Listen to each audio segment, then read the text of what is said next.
Hi, this is Paul Hitchcock. Thanks for jumping on Wealth Protector TV. Have a great episode for you today. I've got two great attorneys, Steve Williams, who's a landlord attorney, and Brad Barth, who's an asset protection attorney. Got them in the same room for a high-level discussion on protecting your property and dealing with tenant issues. Let's go take a look. Thanks so much. Steve, this is Paul. I have a question. Yeah. Is when you're dealing with mold claims, what's the how does the origination of a mold claim happen? I mean, a tenant feels that there's mold. Do they notify the landlord? Are you seeing right away they get an attorney? Is it, are they looking for money? I mean, what is the first step of that process? Yeah. That you typically see? Sure. I typically see complaints from the tenants about mold growth. And the common contributing factor are really two things. Well, it's moisture, but it can be a broken pipe, some leak, some source of moisture. Water's infiltrating inside a unit through a defective roof or something of that nature, or just improper ventilation inside the unit, which could be contributed to the tenant's failure to ventilate. And that's the most common type, where you just have a lack of ventilation, and maybe it tends to grow around surfaces where there's a lot of moisture, like I said, in bathrooms or kitchens. And sometimes if there's a lot of clutter inside a unit, and maybe a lot of you who are watching now have seen, like if you push a bed up against a wall tightly, and maybe it's located or directly underneath a window where there tends to be a little more moisture, well, you pull that bed out, there's been no ventilation between the wall and that bed, and sometimes you'll see some surface mold growing. That's not uncommon. So I do see that, and that's typically handled just wiping it down with a bleach solution. That typically eradicates or alleviates the problem. But then when if there's a claim, listen, somebody says there's a claim, and you have a landlord coming to you, when the landlord's coming to you, is it because there's already a lawsuit going on, or there's just a sniff of a situation and they're coming to you to ask how to handle it? And then I was going to parlay that into Brad, is okay, let's say there's a mold issue that arises, because I've heard you talk offline that some of these mold claims can rise to a multi-million-dollar lawsuit for respiratory issues, lost wages, all that stuff. So Steve, if you're getting that, at what point are you seeing that? Is there already a lawsuit? And then Brad, the follow-up is, what does asset protection do to kind of prevent, before something happens, somebody getting attacked for a mold claim on their assets? Okay. Yeah, so to answer your question, I see both. For the most part, I see it at the preventative stage. The landlord comes to me saying the tenant's complaining about all these problems. What do I do? The first thing I recommend is that we get in there, and maybe depending on the situation, you have a mold remediation professional or a company come out there and advise, what needs to be done. So you're doing everything by the book and as recommended by a professional. That being said, I also see it when it comes into my office as a lawsuit. I see that quite frequently as well, and that's usually in those situations. I do see that there could have been a situation that was addressed earlier if they'd come to me earlier. So usually a lot of back and forth between the landlord and tenant before it rises to that level of a lawsuit. Maybe the landlord thinks they can handle the situation, and sometimes and oftentimes they do. Sometimes they don't handle it to the tenant's satisfaction, and it comes to me as a lawsuit. And the first thing I do there is I say, well, let's take a look at your insurance policy, get some coverage that will help defend that lawsuit. Oftentimes there are mold exclusions from lawsuits. So that kind of segues into what Brad may have to say. Well, how can you protect yourself from this type of a lawsuit in the event it does get to that level? Yeah, Brad, what do you think? Yeah, sure. Well, first of all, I just want to take this opportunity to say thank you for everyone for taking the time to listen to this presentation given by both Steve, myself, and coordinated by Paul. And I think all the points that Steve's making are absolutely correct and critical. I mean, we have dealt with a lot of mold-based clients, mostly taking place in the northern areas, especially here in Northern California. And as I was listening to you, Steve, I was thinking about a client I'm dealing with right now in the Oakland area that has this exact issue, dealing with the tenant inside a marketplace. And what I find that one of the most difficult challenges about the mold issues with regard to the breach of habitability that you mentioned is that what truly is the cause of the client's or the plaintiff's respiratory or whatever the mental, however that mold manifests itself. It's hard to find out what the genesis of that issue is. It's a very not very clear area, right? Because some people are saying I'm having these anxiety problems, I'm having these respiratory problems, and it's all mold related. And then, well, the landlord is, well, maybe not. Maybe these are things that you had prior to coming to us, living with us, and now it's just manifesting itself because of just time and age and issues of things like that. So I find that this mold issue seems to really open itself up to a lot of ambiguity, which makes it all the more difficult for our landlord clients to really kind of defend themselves. And to your point, in light of the California tenant-friendly environment, it does seem like the burden is on the landlord. And you're quite literally, as the old, you're guilty until proven innocent. It's nice to hear that California has passed some laws that do put some of that personal responsibility on the tenant, but we'll see how that kind of plays out. That's more your arena than my arena.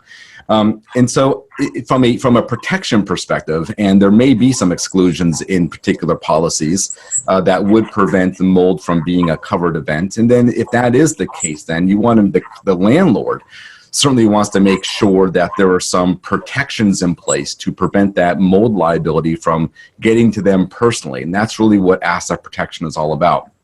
And so whenever we're dealing with asset protection situations, whether it's tenant-based issues, it's property-based issues, it's business-related issues. I mean, think of an insurance policy. We all rely on those insurance policies to be our first line of defense, at least to mitigate some of the damages. And just look at a car. We all have car insurance because you have those unforeseen examples, those unforeseen events. But at the same time, just like in the mold example, there are particular exclusions, even in for all types of insurances. And if that is the case, then now you have a structure should be in place to help to limit that liability. And fortunately, a lot of our clients have real estate as part of their overall portfolio. And not only is it a great source of potential income for them, as far as income and future appreciation of assets, but it's also the largest source of potential liabilities that we deal with. Because there really is there's an uncontrolled element here, and that uncontrolled element is the tenant. You just don't know what the tenant's doing. You don't know what activities are happening on the property. You got this ambiguous mold thing. Is it truly a mold problem, or is it something else just manifesting itself? So the real estate is a great source of investment, but it also does come with these liabilities. So if insurance isn't going to be there, then you better have some structure in place, not only to mitigate or limit that liability from getting onto you personally, but even if there is a personal liability for whatever reason, perhaps there's a lack of structure, then something should be in place to mitigate your personal exposure as well. So from my point of view, when we work with our clients, we're looking at asset protection in two different perspectives. One, the activity itself. In this case, it may be a rental property, right? So making sure that rental property is insulated from the client individually. And then you also have to worry about the client themselves individually, their personal residence, their stocks, bonds, cash, retirement, other business interests, things like that. So there are multifaceted ways that we deal with that. But to your point, Steve, when it comes to dealing with real estate, there's also, I would say, multifaceted sources of exposure, right? So it's important that people like you and I work together to help our clients. So I got a question about that. So if it is ambiguous, Brad and Steve, someone has a mold claim and it's hard to determine what's going on, how do you settle that issue? I mean, is it the attorneys getting down and dirty and trying to figure it out? I mean, or does it go to the courts, a trial? I mean, how do you make sure that it's done right? Steve, I'll let you start with that one. Sure. So, and Brad raised a good point earlier that typically when there's a tenant lawsuit, the plaintiff, which would be the tenant in that case, is the party that has the burden prove the liability and the damages.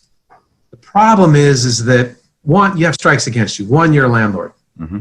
And, just with the tenant-friendly laws, there's going to be a strike against you as being a landlord. Two, juries, especially where I practice in the Bay Area, San Francisco, Berkeley, Oakland, those jurisdictions, the vast majority, the majority of the jury is going to be a pool of tenants. Mm-hmm. The third strike is, there's a negative connotation with mold.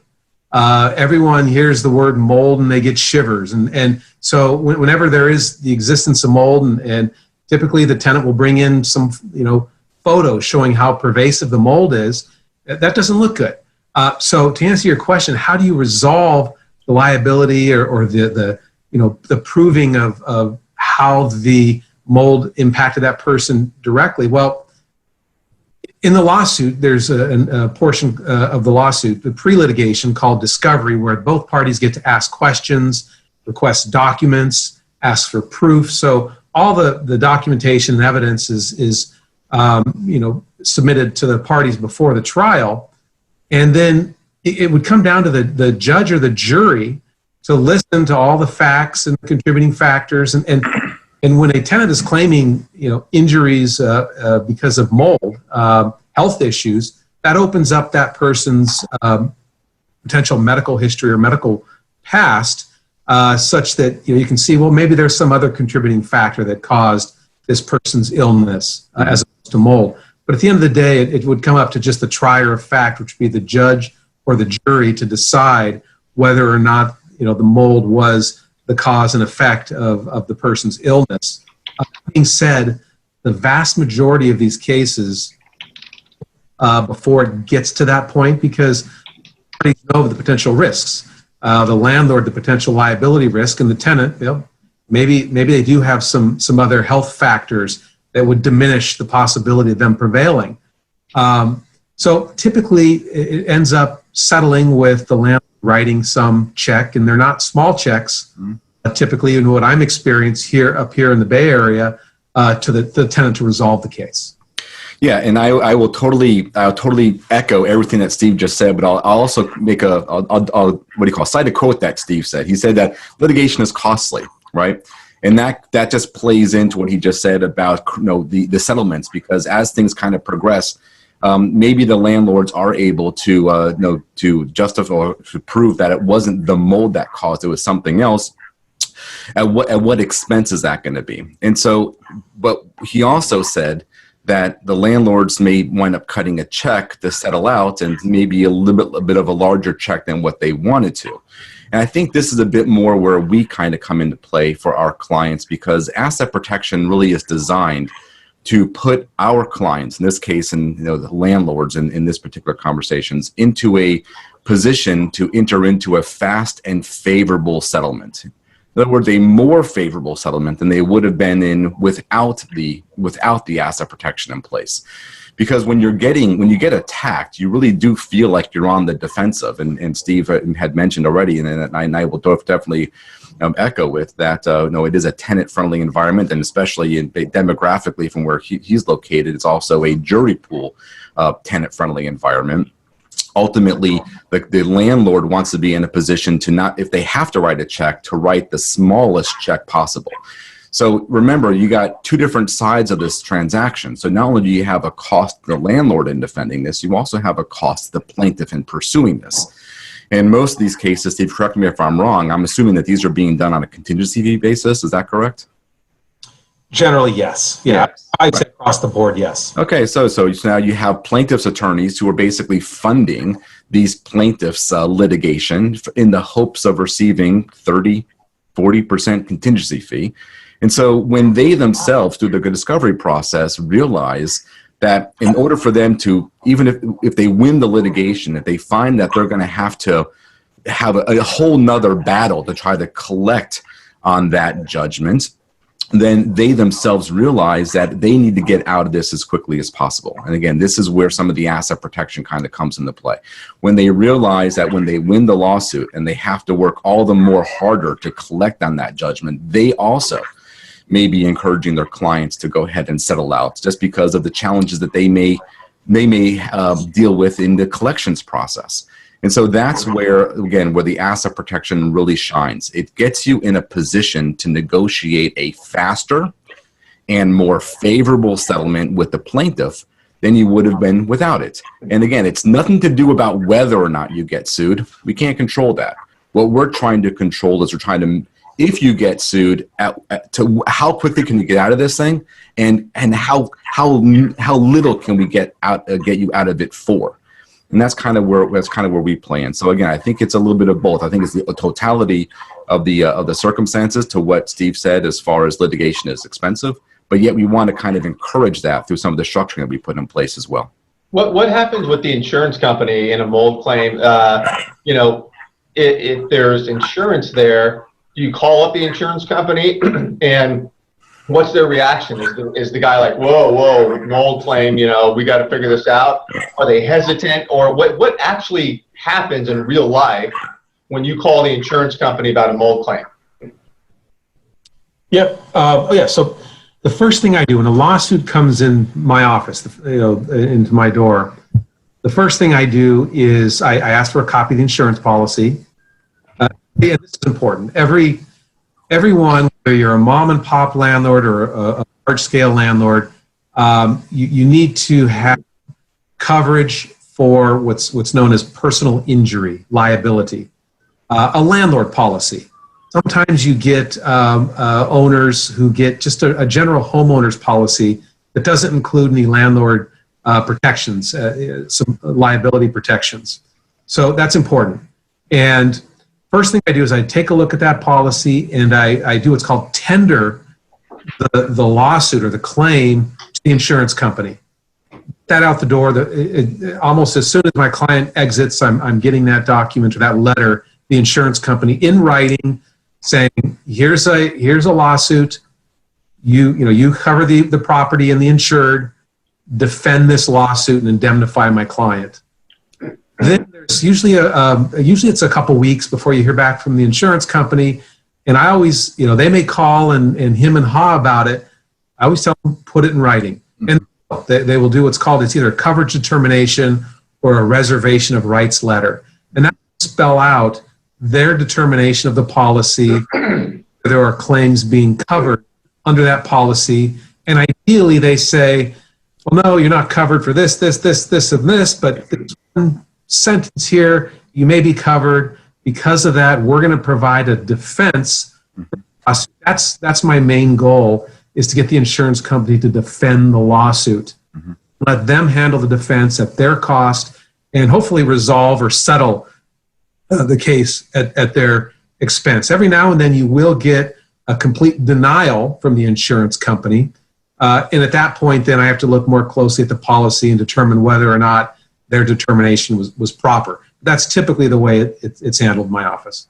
Steve, in your experience, when you've dealt with insurance companies, even under this reservation of rights letters, do they also have adjusters come out and say, although you're covered for this amount, we're going to adjust the amount that we will insure for? It's interesting. I'm right now in litigation on two cases that I was just dealing with just yesterday. Mm-hmm. Yes. So what will happen is, ideally, like I said, the insurance company assigns a defense counsel to defend the lawsuit, and that defense counsel represents you, the landlord, the insured. Mm-hmm. Royalties are to you, but they're being paid for by the insurance company. Right. Also, there will be an adjuster assigned to the case that will oftentimes, tag along at any mediation or be involved in any settlement negotiations and say, well, the insurance company is willing to contribute X to settle this case, mm-hmm. as long as you insured contribute Y to settle this case. We'll contribute 80%, you contribute 20% or 90 or 10, mm-hmm. whatever it is. So at that point, it's good. And typically the attorney who's assigned to defend the case will not get involved with that. So that's where it's a good idea to have personal counsel. Right. Then evaluate, well, you know what? No, the insurance company needs to go out. They need to protect you. You're the insured. They need to protect you from this potential liability. Do their job. Or look, you're hanging by a string here on the covered claim, and you may have some real exposure to liability, Right. maybe you should contribute something. And that's really by case determination. Yeah, well stated. Do you ever in this space in the landlord tenant, the landlord insurance space, do you find a lot of or any insurance bad faith claims? I don't come across those a lot.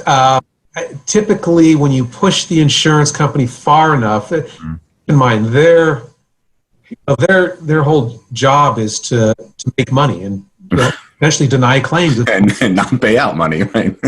Yeah, but when you start to press bad faith, right, sometimes they may actually step up and defend the claim with a reservation of rights. But I have litigated my fair of bad faith claims as well. But those are fewer and further between. Yes, it can occur. Yeah, I think I think what you said is very wise. We do quite often counsel our clients to have independent counsel to kind of oversee, because there is an inherent conflict of interest when the insurance company themselves is providing the defense counsel. So it's not a bad idea. So even though they may have counsel provided for them, to have another lawyer just on an hourly basis every so often to kind of pop their head in, take a look at the papers, just to make sure that everything's on the level. So, yeah, I agree. And we do that a lot for clients, and we can be involved, like you said, just overlooking, looking over the shoulder of the defense counsel, more proactive, or actually be the lead in the case. It just really depends on the situation and the client, what the client is more comfortable with. Yep, agreed. Well said. I was going to ask, so, and this is a question that came in before the webinar, we were taking some email questions, is agent or broker liability. So if there's an agent who's, selling the property, representing, are they exposed to anything here? Let's say they sell it and something happens soon after the sale of the property. Is there exposure for those people? Well, yeah, there is. So typically agents have liability policies as well to protect against those types of claims, but they do as well have potential liability if they're aware of a condition existing at a property that they're involved with the sale or the purchase. Maybe they're representing the purchasing owner. Then if there's something they're aware of that may impact the value of the property or impact the property in an adverse way, then they would also have a duty to disclose that information. And if they don't, there may be some liability. Yes. So Brad, I was going to ask you this question because this came up recently where there was a broker sold a property and there was some issue with flooring or something, and they were sued. It was like a $3 million lawsuit. They were named personally in the lawsuit, even though they worked for, a brokerage. And they started getting nervous because they had no asset protection and the spouse owned the business. And so describe that scenario, because to me that was unreal and crazy. Yeah, no, I don't know exactly how the employment arrangement works with realtors and brokers, but I would think that they were probably 1099s, independent contractors with the broker. And so if they're acting in their individual capacity, then like any other sole proprietor, they would have unlimited liability for the totality of what they're doing in that professional course and scope. Whereas if they had a individual corporation that they incorporated themselves and then they were 1099ing with the broker, with the corporation, then I think they would have some limited liability on what they're doing. But again, I don't know how brokers, whether it's Keller Williams, Prudential, 21st Century, I don't know exactly how they work, whether that's allowed in their arrangement. I don't know, but I would think that I could easily see how an agent would have personal exposure, and we've worked with a lot of them, not only at the broker level, all the way up to the financing level, because the personal exposure that's involved. But back to what Steve was saying about those latent defects versus those obvious defects, I think that Steve, how would a property inspection, do the property inspectors, are they just looking at electrical work and structures, or are they now trained to see, hey, I see a mold problem here too, and put that up on their report that everyone has to sign off on? Yeah, they'll typically do a pretty thorough inspection of the property. Mhm. And yeah, they just look and see what's visible. So if there is something like mold growth, then that will definitely show up on the report. And that may lead to, well, what was the cause of that mold? Is there some broken pipe possibly with inside the wall, or some source of what's the source of the moisture? And then that, once you're on notice of that, then you most likely will have to do further investigation, explore, find out that there are further, more substantial problems that just weren't visible to the inspector. Right. So once the buyer is on notice, does that relieve the then seller of liability? Because, hey, it's on the report, you knew about it. You can't come up the chain of command here to try to come after me as the previous buyer. So their liability is, the previous seller. So that cuts off their liability. You agree with that? Generally, yes. Once a buyer, so the whole part of the purchase sale transaction is that the seller disclose. It's disclose, Right. disclose. Right. So back to Paul's question then. Yeah. So assuming you have disclosure, would that disclosure then also relieve the broker of liability? Most likely, yes. It doesn't mean you're still not going to get sued. Totally. Yeah. In California, you can sue anyone for everything, No. and there's nothing that's going to prevent that. Generally, so long as there's been full disclosure, Mm-hmm. and the buyer elects to proceed Right. in light of that disclosure, they're taking it, as is, so to speak. That's right. Caveat emptor. That's right. So Paul, I think to answer the attendee's question, I think that yes, there would be broker liability, and I think that would be an unlimited liability so long as they're acting in that broker capacity as an individual. If they aren't already incorporated with their broker, again, I don't know so much, but there are ways to mitigate their liability based upon exposure of known or reasonably ascertained defects, such as what we just spoke about, the inspection. But I think that their liability could be minimized if it was latent and nobody knew about it, right? Because it's undiscovered. And if something pops up a handful of years later, then I don't see how that could tail back all the way to the broker if they themselves at the time of sale had no knowledge or appreciation of the risks upon sale. Right. Steve, when you're going about your business, obviously you're working with a ton of property owners. That's your focus. Are you seeing that most of those owners have a protective legal structure around their property, like an LLC? What do you notice? Yeah, so the smaller landlords, no. I rarely see that with the mom and pops or just a few units. The larger landlords, yes, I am seeing some form of asset protection, the form of like an LLC, a limited liability company, as the owner of the property, as the title owner.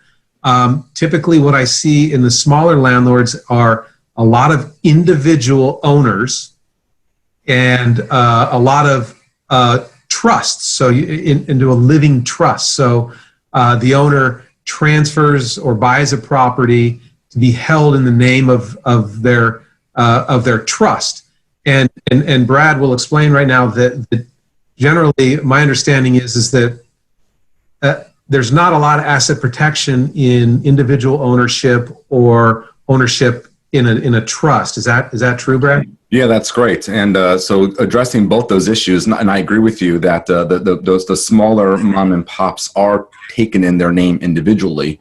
And as I mentioned previously, that a lot of our clients do have real estate as part of their overall investment portfolio. And I did mention previously also, but it's also their primary source of liability because of all of those unknowns.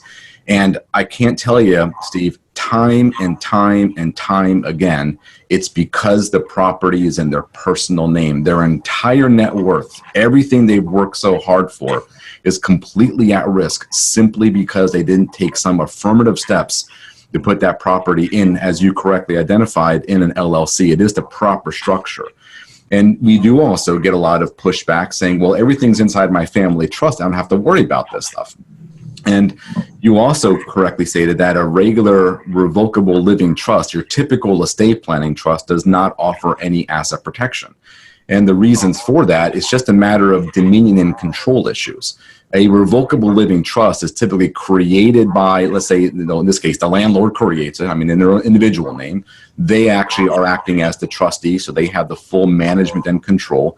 They retain the power to revoke it and modify it. They are the beneficiary of that trust. So effectively, there really isn't any difference. There's no distinct entity in a trust realm between them and the activities on the land. And so that's why if it's in their family trust, it's great for probate avoidance. It's great for orderly distribution of assets through an estate plan, but there's zero when it comes to asset protection. Now, that being said, however, there are certain types of trusts that do offer asset protection. It's not your common family trust, but there are a handful of trusts that are used primarily in the more advanced estate planning areas, where some of those characteristics I just mentioned, as far as trustee, beneficiary, revocability, some of those are kind of mixed up for different reasons. And the consequence of that is that trust now would be deemed a separate entity, and then one step removed from the landlord, so they would not have personal liability. So I agree with everything you said, and an LLC is the proper structure, and I don't know reasons why people don't do this when they, even the small mom and pop, because it's really all not that complicated, and creating LLCs has been pretty commoditized over the years. So it's not something that people aren't readily aware of or don't have access to. And even if you look at a cost perspective between setting up something here in California, albeit one of the most expensive states in the country, to operate an LLC, just because of the franchise tax annual fee, even if you just, I tell my clients, raise your rent to $100 a month. And you cover all your costs, so, or $75 a month to cover all your costs. So this is an example of where you're a penny wise and a pound foolish. If you don't want to create an LLC because you don't want to pay California $800, then you're in the wrong line of business. So I get, like I said, that there's a lot of potential liability. And let me just give a case example, and I want to follow up in a minute, Brad. I had a client who was being sued. It was by a group of tenants. I think it was about 10 or 11 tenants, all claiming habitability issues. And that one went to trial. Mm-hmm. At the end of the day, the jury found the owner liable for, it was about $100,000. Mm-hmm. Pursuant to the local ordinance here, that was tripled, so about $300,000, mm-hmm. which is not an uncommon settlement these days to resolve these claims. But here's the problem. The owner was on the hook for attorney's fees. Mm-hmm. Even though the total liability as determined by the jury was $100,000, the attorney's fees were $1.2 million. Oh. So just to emphasize the point that these lawsuits are oftentimes attorney fees driven. He's looking to get paid. Mm-hmm. Actual judgment for that amount against the landlord. Mm-hmm. And sometimes the award may exceed the policy limits of the insurance. Mm-hmm. Sometimes, like I mentioned earlier, the insurance may not cover a claim or a lawsuit. If they have the wrong policy in place, and I meet with them and I cringe because I know this is going to be very expensive. It's oftentimes for a mom and pop owner. So Brad, if that was to happen and the owner at that point was not asset protected, they owned individually in their trust, mm-hmm. is there anything that can be done after the fact? Is there anything that you can do once that lawsuit has been filed? Yeah. Okay. So this is one of those real sensitive and gray areas, and so this is where people want to seek professional advice. Okay. This is where you don't do internet research, and many times I spend more times counseling my clients to try to get them to unlearn all that they've learned from what they see on the internet. So the idea is just because you can't do anything, it just means that anything that you do is going to get it's going to be scrutinized, right? A much higher level of scrutiny. So the clients are able, post-complaint, not post-judgment, post-complaint, they are able to still do some asset protection. It's just that you have to be very careful because everything that you do, entity formation, property transfers, are going to be highly, highly scrutinized and certainly attacked by plaintiff's counsel. But you also have to know, Steve, and you know this, and you said it earlier, not only is litigation expensive, it also takes a long time, right? Yeah. So it's timely. And so you have to remember that if litigation goes on for a couple of years, there are certain things that people do in the normal course and scope of their business activities, the normal course and scope of their family activities that people do. I mean, such as, you can create an estate plan. I mean, you can buy an insurance policy. You can buy another piece of property. You may want to take a home equity line so you can finance the purchase of another property. You can contribute to your 401k plan. I mean, there are things that are done completely outside of the area of trying to hide your assets from creditors after the fact. So that's where it's important that you have that proper balance in working with a proper professional, is because if anything you do post-complaint is going to be scrutinized, you better have an answer for what you're doing other than, I'm doing this for the sole and exclusive purpose of trying to avoid paying my creditor's claim. So I guess that's my answer. And there's a real fine balance. And that's one of the areas where working with an experienced professional helps, because people can get in trouble here, right? I mean, not only the clients can get in trouble, but the lawyers can also get in trouble if you're doing things that are unethical, right? But also just remember, the wheels of justice turn slowly, and life goes on. It just means that, like I said, there sometimes hindsight, they look back at you. You better have a good answer for them. All right. So it sounds like the important lesson is be proactive. And absolutely. Going back to that insurance policy, right? I know that every time I bought a piece of property and I had my property insurance people come out, they came out with cameras. They took a picture of the crack in the driveway. They took a picture of this crack and this stairwell, and they took pictures because what they were saying is that, you're covered, but I'm actually carving out these specific exclusions because these are pre-existing conditions. So you can look at a lawsuit as a pre-existing condition, and you can look at the asset protection structures as the insurance policies. So you can have the insurance in place, but if you have a pre-existing condition, a lawsuit, it's going to be excluded. It's not going to work.